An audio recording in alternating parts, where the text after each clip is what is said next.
Okay, so I usually wait about a minute or so for people, give a chance for people to get on. Right. Also give myself a chance to do that. Okay. But yes, for the person that is already on, this is, of course, a special guest, the first special guest. Multiple people are already on. That is great. Yes, this will be the first episode with a special guest talking about the boys basketball team. So, like I said, we will just wait about a minute or so, and then we will get started. And hopefully we will have a good time. Yes. Sure. Just... 3 viewers already. Yep. We had 5 a few seconds ago. Yeah. Yeah, I think we'll go ahead and get started. People are sufficiently on. Hello, ladies and gentlemen of Vanderbilt, and welcome to Terrier Talk. We have a very special episode this week. We are, of course, live, and we have our first special guest of the series. We had an interview earlier this week, post outside of the series with Coach Coleman, but this is live, and this is with starting guard for our boys basketball team, Seth Bonson. Nice to have you here. Yes, sir. Thank you. So, we're going to go ahead and start with that boys basketball season. We had an interesting season this year. I had a very different perspective from yours. You were playing. I was only there for the books most of the time, and I was not able to make a lot of the games. So I'm very interested to see, what was your perspective throughout the season? We played hard at times. It was a rough season. Could have been better. I feel like the number. I feel like our record doesn't exactly represent how we played throughout the season. Right.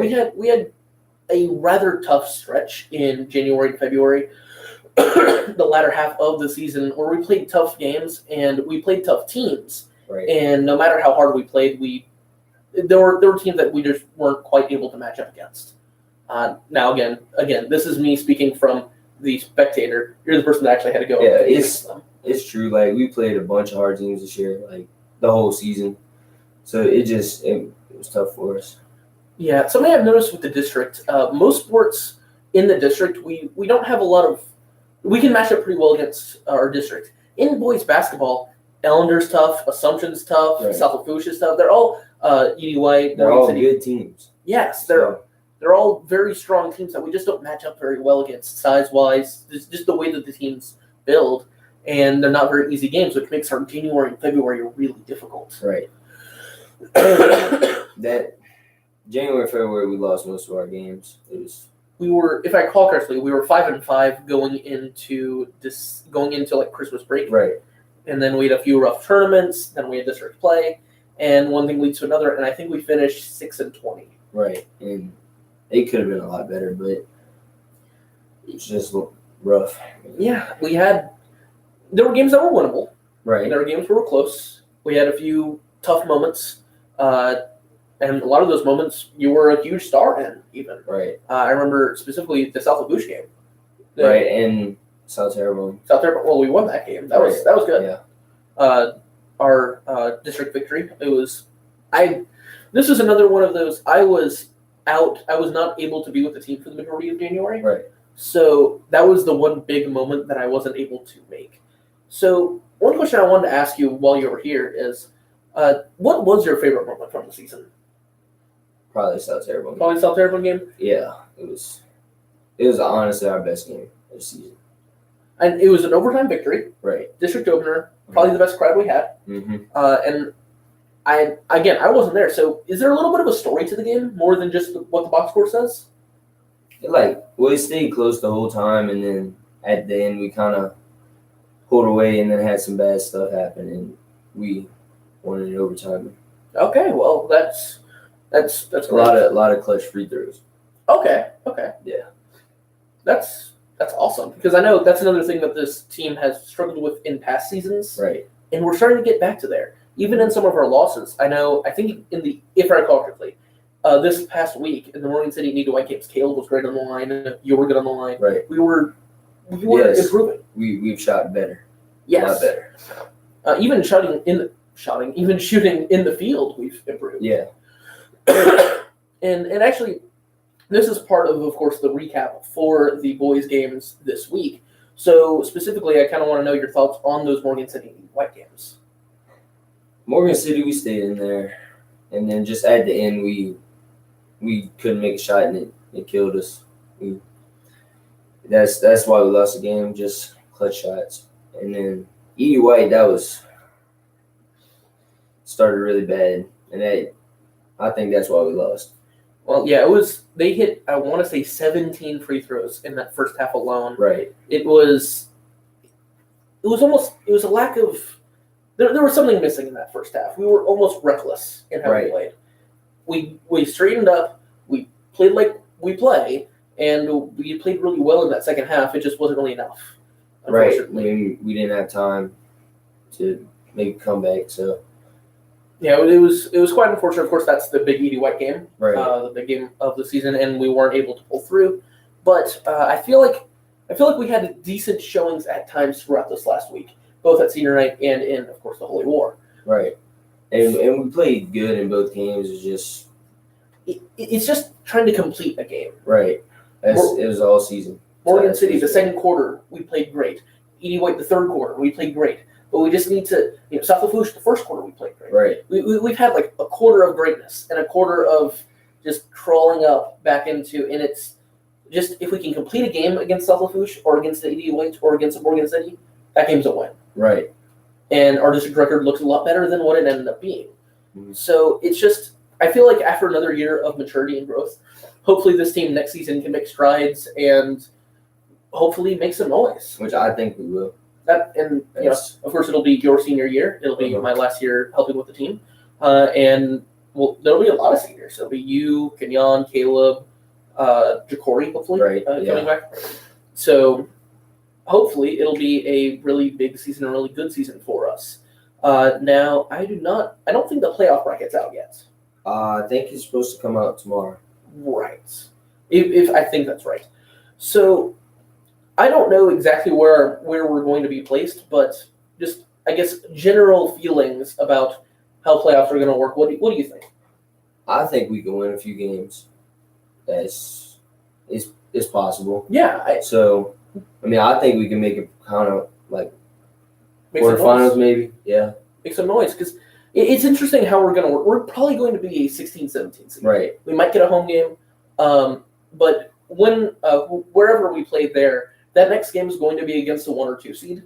Right. And it's going to be rough. It's going to be rough. It's going to be a tough matchup. But maybe we can make some noise. Maybe we can make that team work. Maybe we can make that team play, and maybe something can happen. Right. So I'm happy to see that. I can't wait to see it. Of course, I'll be going to whatever game that is, whenever it is, and I can't wait to see next season for us. So happy to have you on. Thank you. Thank you, Double A. Yes, sir. And I will hopefully see you at some other point. Right? Yes, sir. Great to have you. Nice to see you. Nice to see you too. So, maybe I shouldn't have moved the chair. That was kind of weird.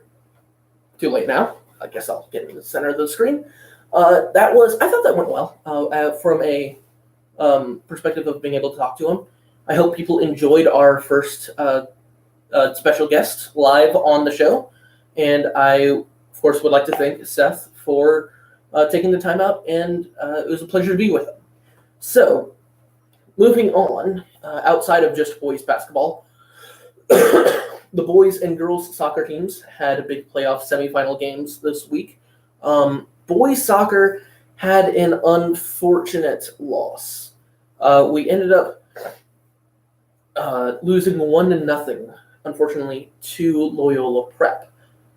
Loyola Prep's a very strong team, and it's almost, I don't want to say cathartic, because it's almost the opposite of cathartic, what happened in this game. But it's an interesting, like, outside if you were writing this like a movie script, it's interesting how this ended.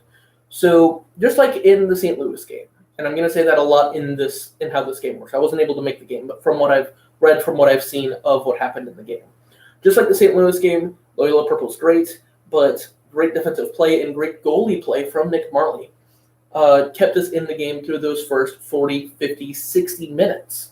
We had we looked We were staying in it against another top team, against another top seed. This is a team that beat Edie White, who of course beat us twice in those two heartbreaking fashions. We're going to have to go out there and play hard if we're going to want to win. And we were doing that. And we did that the entire way up until the end. But the way it ended and the way the goal was scored, we ended up losing 1-0, it's interesting. So the game against St. Louis, the whole thing was avoiding those set pieces, as they call it in soccer, and the throw-ins, the corner kicks, free kicks, things like that. Avoiding those. And what becomes the one score in the St. Louis game? A goal, a header off of a throw-in.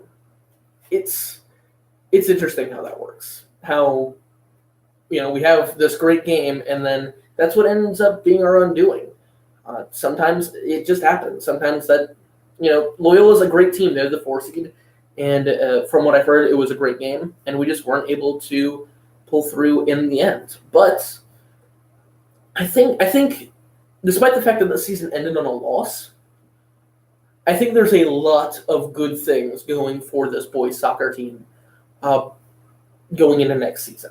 I think Coach Paul Shenton said it very well afterwards in his in post game press conferences, interviews. I guess is the best way to put it. Talk about how he's very happy with how his team played, how his team ended up, how the season concluded. So his team did very well, and the team is very young, so he's very happy to see how this is going to proceed in the coming years.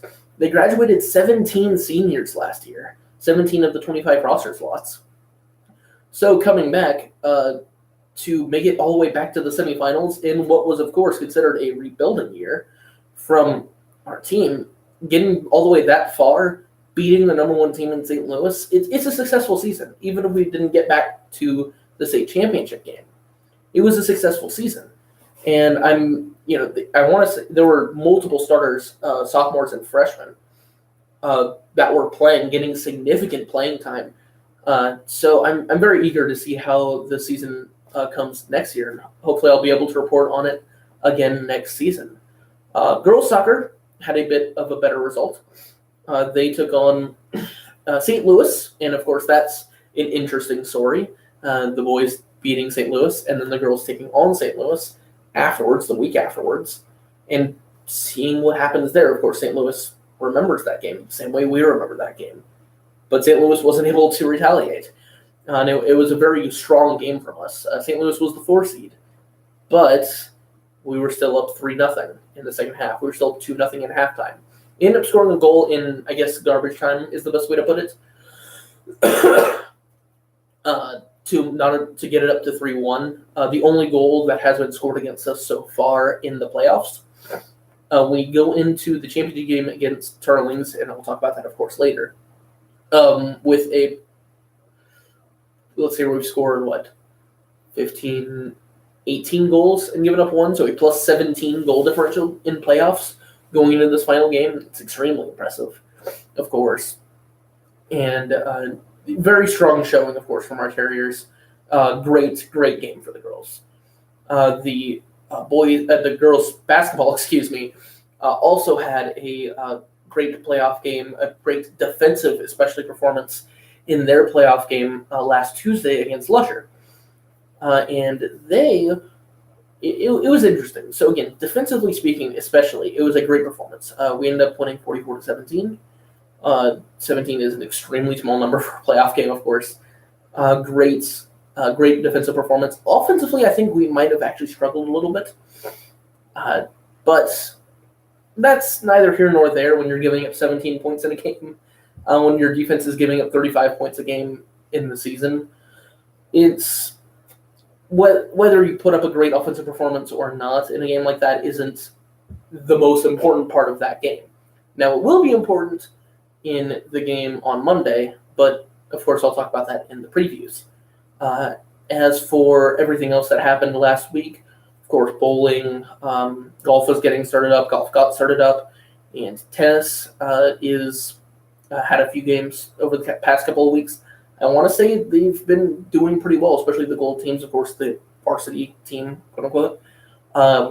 I want to say the girls are undefeated and the boys just have the lost to St. Thomas More. So it's a pretty good start, of course, for both the boys and girls tennis teams. And the reason I bring up tennis is because I'm going to be talking about a lot more of those spring sports that are getting started up now this week. I'm going to dive into as much detail as I can at that point. There is a lot going on this week in the previews section, of course.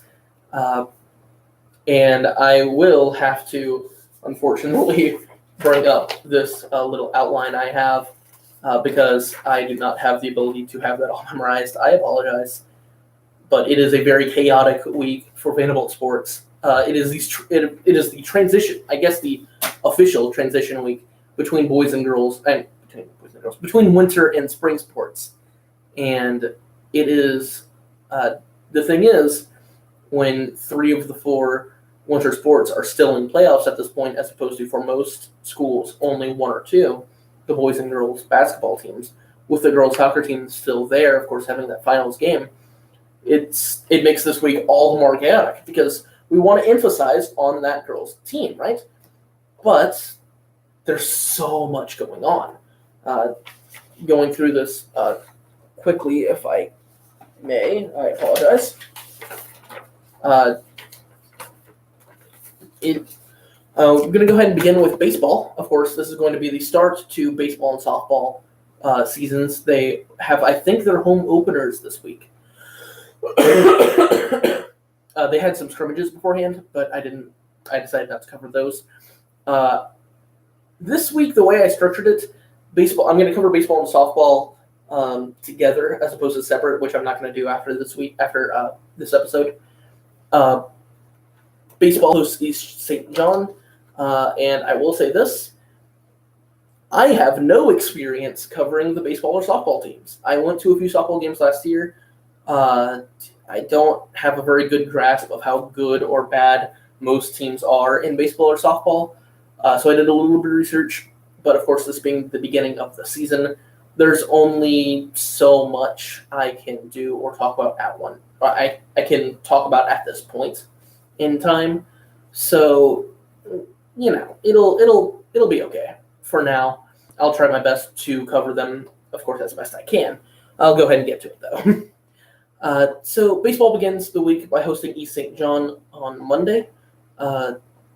Again, just working off the numbers from last year, East St. John's were coming off of a pretty bad season at this point. They were just above 33%, so they're right around a 35% win rate, which is pretty bad. They won 11-20, and we did a good bit better than that. Looking at last season, we went exactly average, 18-18, and then 6-6 in district. So they are not a great season last year from what I've seen, but formidable. Average would be the best way to put it. And what are you? This should be a win, I guess is the best way to put it. This should be a victory from what I've seen at this point. And I made the mistake up to this point, and I apologize for all the people that were talking before now. I made the mistake of not having the live chat turned on. This is a mistake I need to stop making. So I'm just going to go ahead and address some of the things that were in there now. South Terrebonne was not a very good team. Jonathan Jensen, I agree with you. We got the victory, which is what matters. And to Coach Atwell, thank you. That means a lot to me. Outside of that, just some talking. And the question, do I accept donations? That is something that I have not thought about up to this point. Do I accept donations? I guess I should set that up if people are asking about it, but at this point, I do not have a way to do that, but I'll potentially look into that. Moving on to the rest of the baseball and softball games. With my limited knowledge, like I said, I think it should be a victory against St. John at this point. I don't know very much, though.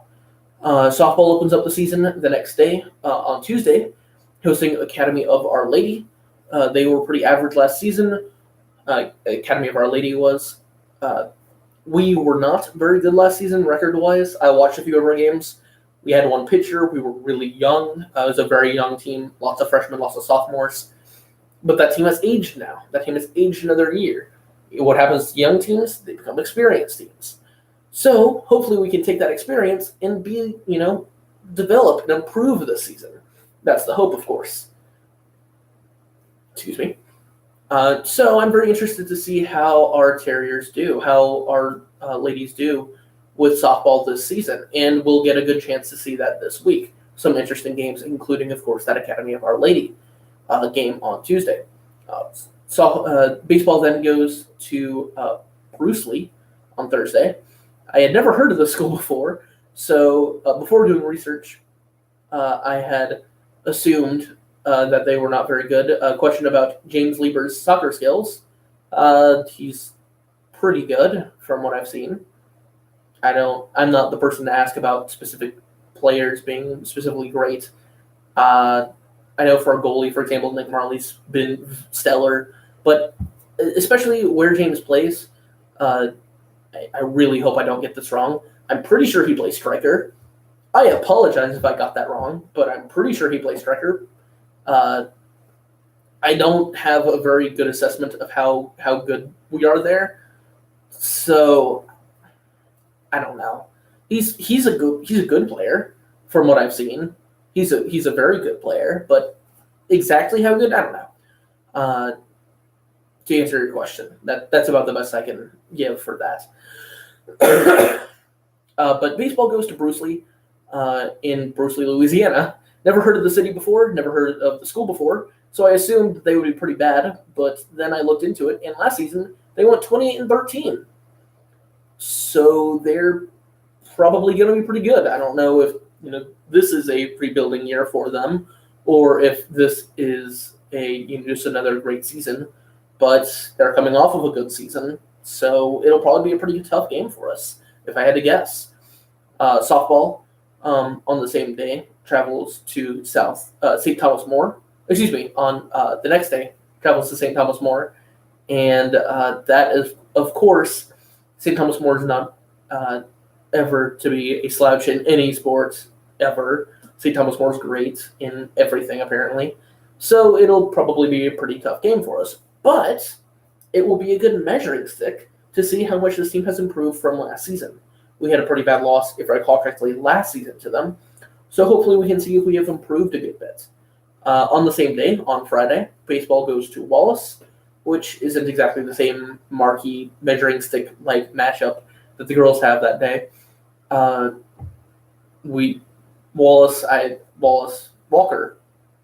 Walker, I apologize. Walker is who the boys go to, and that is not the same marquee measuring stick matchup, like I said, of St. Thomas More. So, like I said, I can't go into very much detail at this point with the games, but from what I've seen, it'll probably be a pretty easy victory, relatively speaking. Walker's not great. I would assume, improving and pretty good. So I would expect a victory, but I don't know very much at this point. Tennis hosts Morgan City, which should be a pretty straightforward victory. I think in most sports, Morgan City's not very good, and we seem to be great in tennis. And a big game against Ben Franklin with playoff implications and playoff bragging rights on the line this, I think, Friday. The gold team takes on Ben Franklin. That one's big. Ben Franklin graduated their best player last year. So it's very interesting to see how they rebound from that and see how our core, that is mostly juniors, specifically with the boys team, I don't know as much about the girls team. How was the Vanderbilt golf team this year?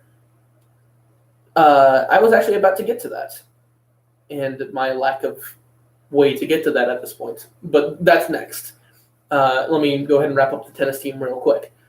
So The Ben Franklin game is pretty big. We'll get to see how our graduatees affected our team versus how their graduatees affected their team, and see how those young cores that have gone up another level, gone up another year, can improve and see where they are at this point.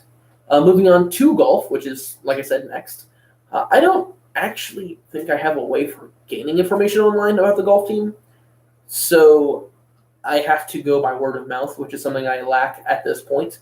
I will try to do better as weeks go on, talk to more people on the golf team to see how they do.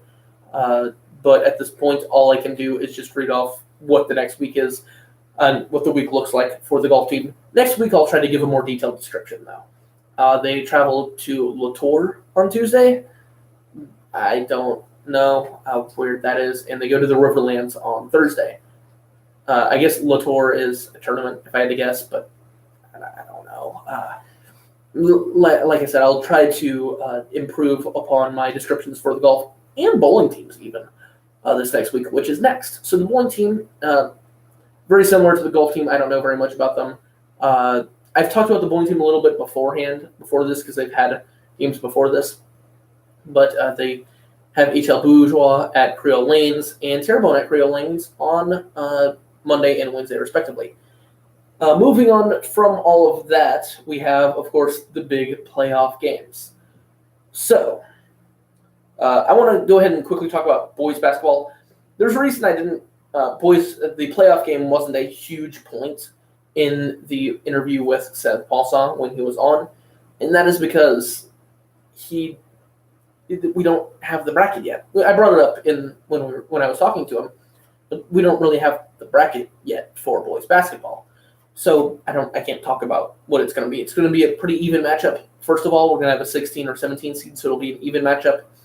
Then we'll play a 1 or 2 seed, and that will be a rough matchup.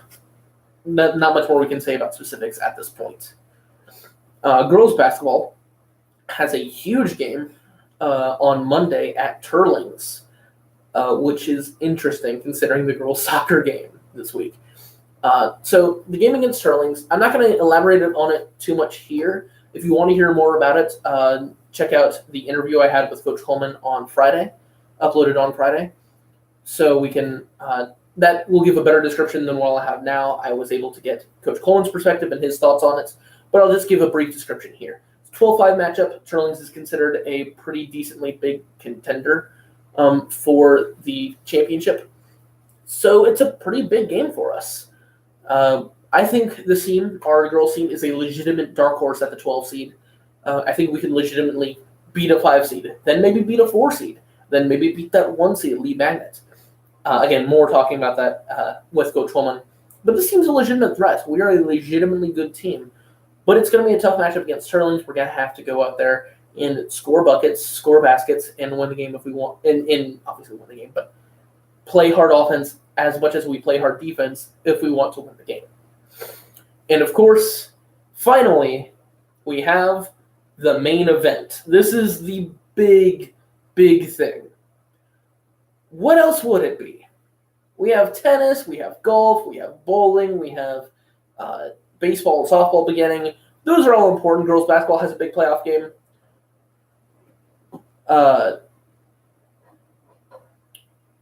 Cam's wave game. How do you feel about Cam's wave game? Unfortunately, I don't really understand the question, Seuss Boy, but if you could elaborate a little bit more, I would try to answer it. But as of now, I don't really know what you're talking about. Sorry. Moving on, of course, to the main event. So, like I said, bowling, basketball, golf, all these sports starting up, having games this week, playoff game for girls basketball and boys basketball.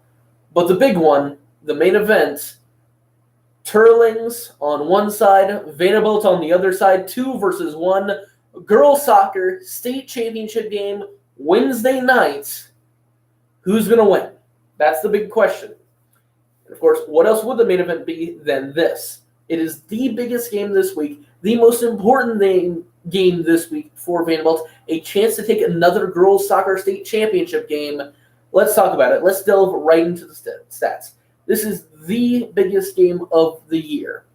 And this game has legitimate national ranking implications. The same way that St. Scholastica against Vanderbilt had legitimate national ranking implications. Vanderbilt has shot up the rankings these past few weeks with very strong victories. We're number 19 in the nation, number 6 in the state. Louisiana is an amazing soccer state. And Turlings is not very far behind that. Number 28 in the nation, number 8 in the state. And we're, of course, number 1 and number 2 in our class. These teams are both amazing, and this is going to be a colossal matchup. And we already know this going into it. Because when looking at the specific numbers, looking at the specific preview, you can tell that head-to-head game. It was tough. It was rough. It was a big game. We played Turlings early on in the season, and it was a 1-1 draw. Now, that means this game is going to be tough. It's not going to be like the St. Louis game. It's not going to be like these other games that were relatively easy victories. Even the St. Louis game was a relatively easy victory for us. It's not going to be like that. Looking at the numbers, it's very even. Turlings averages 4 goals a game in admittedly an easier schedule than us. But they average 4 goals a game, which even dwarfs our colossal 3.72 goals scored per game. And they only give up 0.44 goals per game, and they've only given up 12 all season, including that one to us. And that makes our poultry 0.68 goals given up per season look not nearly as impressive. In a lot of ways, their numbers dwarf our numbers. This comes down to, I think they've played an easier schedule. That's why we're the 1 seed, they were the 2 seed. We had stronger power points, but a lot of the matchups very even. Neither of us got touched in district. They are undefeated at home, which makes it good that we're playing them at a neutral site, of course, in Lafayette. In Lafayette? Yeah, in Lafayette, I think. I think that's where the state championship game is. Am I wrong? I'm sorry if I'm wrong, but I think it's in Lafayette, which is somewhat close to Turlings, but still, it's a neutral site game. We match up very evenly against common opponents, very similar victories and very similar losses and draws. Lack of draws, excuse me. We went 9-2. ACO, they went 8-2. Similarly good wins, similarly good losses. Most of ours are slightly stronger, but very similar, very even matchup. Turlings is an extremely strong team. We're an extremely strong team, nationally strong teams. And we're going to go out there, and this game is going to be great. This game is going to be epic. And I cannot wait to see what goes down Wednesday night. Vanderbilt Turlings, Division III Girls Soccer State Championship game. The biggest game for Vanderbilt this entire year up to this point. So, I hope everyone enjoyed. I hope everyone enjoyed Seth Ponson, of course, live in studio with us. I hope to see you Tuesday as well, James. See you live studio. I hope you enjoyed, and I hope to see you next week. Same time, same channel. See ya.